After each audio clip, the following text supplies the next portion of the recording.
Yo guys, and welcome to another video. Yesterday happened Misfits 16, so it's time for an reaction. Let's straight go in. The first fight of the event was the women's one, Leah Goatee versus Amber Fields, which was, I think that was lightweight women's fight. 119 pounds, I think both were. 120 pounds, you could say near to middleweight, but whatever. Overall, that fight was good. Leah Goatee TKO'd Amber Fields in the third round. I think Leah Goatee was good. She was scrapping in there. She had a few techniques, like she went down a little bit, she went up a bit, but you could see she was more scrappy. She was like, yeah, the technique was not the most beautiful technique. We see a lot more technique in the later fights, but personally speaking, it was like how we usually see the typical woman's female influencer fight, like proper scrappy, proper going in.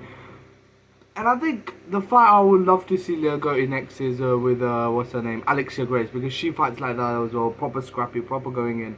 So it would be good to see. Amber Fields was not great. She didn't punch a lot. She couldn't get in that much. But overall, it was a good fight to watch, and I think it was good. Yeah, it was proper a nice fight. Then after that, we went on with was it Lil Cray Cray versus Ace Musa, the lightweight this was the quarterfinals, right? Yeah, this was the last quarterfinals for the lightweight tournament. And personally speaking, this was a very close fight. I think some people think it's controversial that Lil Cracker win. Some people think Ace Musa won. Overall, I think it was very close. It was split decision to Lil Cracker, but the guy who gave 45-50 to Lil Cracker, I personally think, what was he smoking? Like, whatever he smoking on, give me some of that as well, because I don't know what the hell he was smoking on. That 45-50, like, you're giving every round to basically Lil Cracker. Because Ace Musa did do well, and I think it's a good redemption for Lil Cracker. I think next fight he's going to go against is Joey Knight, which is not going to be easy, because I saw the same problems which happened against Yadi were here as well.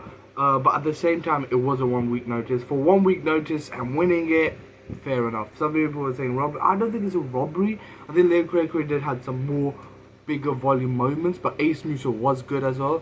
It was a very tight fight. I don't know who won. I thought it might be more like a draw or something, because it was so tight fight.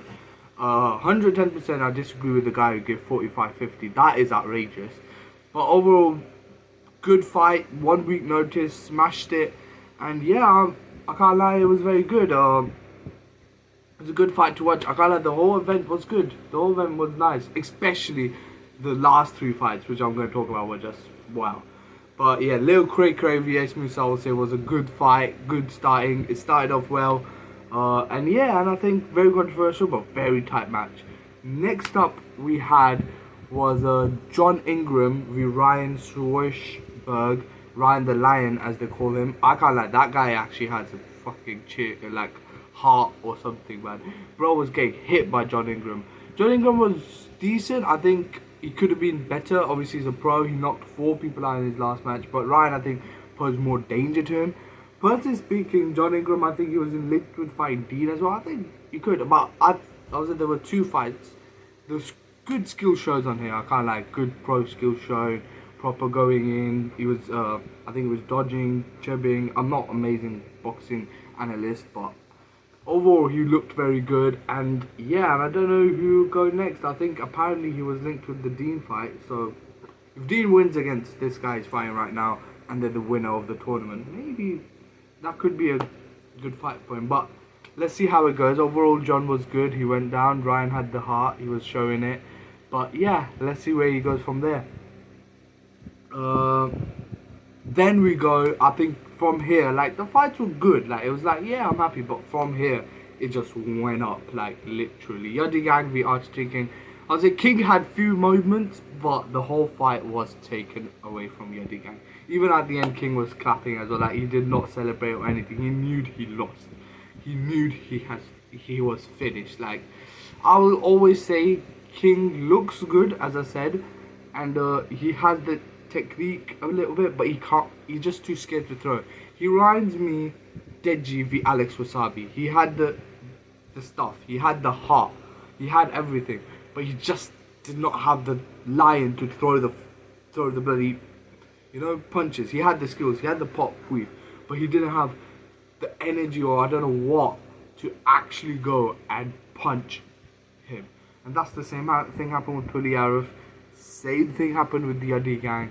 He, at the end, he thrown more punches, but I think King, work on your style, work more, and I think the time is to give him, because obviously this tournament, but maybe give him more like maybe the rematch. I think the Puliarov rematch should happen. I would love to see that. So give that rematch and let's see what he does there. Because I think that rematch will get his confidence back. And plus he is young. This was second time in the ring. But I don't think he's the amount of he talks, he's not on that level. He talks so much. But I don't think so. I think, yeah, and this was now Yadi Gang is to the final. Deserves it, beat Lil Cracker very well, then beat Argentina King very well. And next up, most likely we'll have Joey Knight or Ace Musa. I do want to talk about this now. Joey Knight or Ace Musa. Who do I think will win between them two? I think Joey will win. Ace Musa had few things because I can see where Lil Cracker won, not Ace Musa, sorry. It's Lil Cracker with Joey Knight. Ace Musa did hit him with few stuff and things. And I think Lil Craig's problem, he comes out heat in the first round, but he can't continue. And the thing about Joey Knight, he's so skilled. We saw that against Most Wanted. We saw that against Baby Hope. Bro knows. And I think the dangerous thing he has is power. And Lil Craig will be a good one because people still say, oh, Baby Hope was not great, blah, blah, blah. Still excuses. So Lil Craig, if he beats Lil Craig in a mad fashion, then I think he will win the tournament. I think I think Wally Sharks was the danger, but now he's injured. I think this whole tournament is for Joey, but it will be fun to see the Lil Cracker match. Yadi Gang is looking good, but I think my favourite is Joey Knight still. Even though he hasn't fought for a while now, I still think he will get the job done.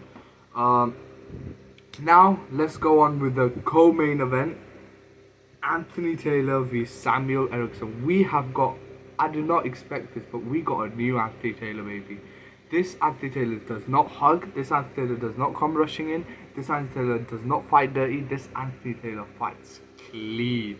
Like, the punches he was hitting, the way he was doing it. Samuel Erickson, yes, he's a karate club pro, so you could see he was struggling. I think it was not great. And I think the Ojo Rosa fight would have been good if you was seeing that is he on what level. So maybe that would have been a good fight. Because AT is we all know he's a dirty fighter, dirty getting in, but he's actually done well. And after the thing, I think it was Daly who was going on a rant, like, oh, don't let him fool you, don't let him do that, he fought a shit player. Bro, Daly, you can't say nothing. Your guy literally wins against bumps, and I'm talking about King Kenny, not Deji. Kenny literally just wins against bumps. He has never won against an actual danger. He won against Fane Sensi, which is very controversial. Temper overturned. Ashiratsu lost. AT, okay, he is a very, very dirty fighter, and he did fight very dirty, but he still lost. Kenny freezes up whenever something comes up, and that's why I think Soul Papi v King Kenny is the fight to make, and I think that will be a very, very good fight to make. I actually think if King Kenny loses against Soul Papi, I'll talk about it I think the temporary match will happen, but I'll talk about it when I talk about the main event. But Anthony Taylor actually looked better, and I think, yes, he came on 3 days' notice, but remember, he was training for the KSI fight. It's not like he wasn't training or anything. He was actually going to fight KSI, but that fight cancelled, and then this opportunity came up, and still, he's gonna fight. I think in Dublin they said Nams is trying to make the Gabe Silver fight happen. I think that fight will be great. People, I think, are gonna start knocking off Gabe now. I don't think. Because even if Andy comes with the stuff, we saw when OJ was going down, Gabe is very class. I won't lie, he's a class boxer. Like, I actually rate Gabe Silver. Like, I was sad when that fight got cancelled between AT and him, because I actually think Gabe is a very class boxer. And he is Anderson Silva's son after all, but still, he is very good. I can see it, and he has the kickboxing and loads of other stuff, but still, he's a very, very good boxer. And against AT is his real challenge to show that, look at me. I think yeah. So I think I'll be excited if that fight happens. And even the Slim fight, I think Slim needs to up the gas. You can't keep on fighting people. I know you wanted to fight KSI, but KSI is above your reach. Like unless you shock everyone, you start fighting 80, then you start fighting bigger people and start knocking them out right, left, right, and center. Your IP becomes so big. You have 1 million subscribers or even 5 million. You get so popped off, but you're not on that level yet. To fight KSI, you have to be on a big level. You can't just fight him like that. And same thing with AT. Like amazing performance, and we saw that he was working hard, but I still think JJ would have beat him. But that is not a conversation anymore. But overall, well done. I think I like this new AT 2.0. He looks better. Hopefully, when he fights against Gabe Silver, he fights like that as well and does not go back to his hugging ways. Now let's go with the main event. What a fight, man! That's what I'm saying. I think when the card started, I was like, yeah, it's good. It's going good. I think the Little Quaker will happen, the close fight, then that one. But I think after the Yodi Gun fight, it just rose up, like literally like a sweep, rose up. And I think, oh, did I talk about Emma Anderson? Oh, I did not talk about Emma Anderson. I think I did not. So before, I don't know. Did I talk about Emma Anderson? I don't think I did. Yeah, Emma Anderson Cashman. I think I have not talked about him. I talked about John Ingram. Sorry, I straight went to the co-main. But let's go back a bit. Emma Anderson Cashman v Kunchity Davis. Kunchity Davis looked alright. He was trying, but Emma Anderson, what a talent they found, bro.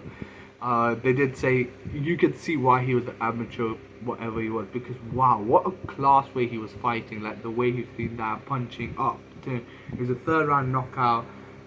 The class he showed was TKO, not knockout, but TKO, technical knockout.